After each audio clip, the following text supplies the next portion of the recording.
আজকে ধান খেতে কাজ করতে গিয়ে এমন ঘটনা হলো যা দেখে আমি নিজেই অবাক। তো কি হয়েছিল?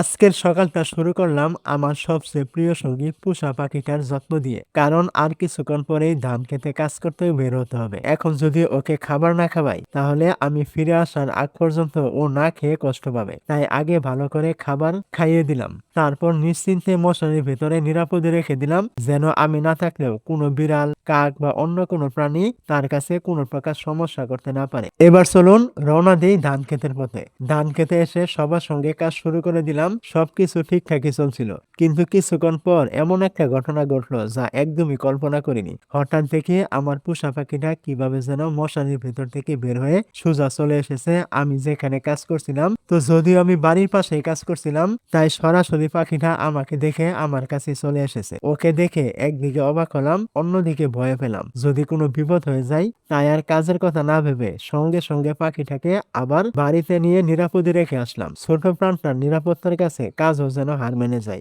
পাখিটাকে আবার নিরাপদে রেখে এসে নতুন করে কাজে মনোযোগ দিলাম, কিন্তু মনটা বারবার ওর কথাই ভাবছিল। ছোট একটা প্রাণ, তবু ওর জন্য কতটা চিন্তা হয়। দায়িত্ব মানে শুধু নিজের কাজ করা নয়, নিজের উপর নির্ভরশীল প্রাণীগুলোরও যত্ন নেওয়া। আলহামদুলিল্লাহ, এবার নিশ্চিন্তে আবার ধান ক্ষেতের কাজে লেগে পড়লাম। আশা করি আজকের পরিশ্রমের ফলও ভালো হবে আর দিনের বাকি সময়টা কোনো ঝামেলা ছাড়াই কেটে যাবে।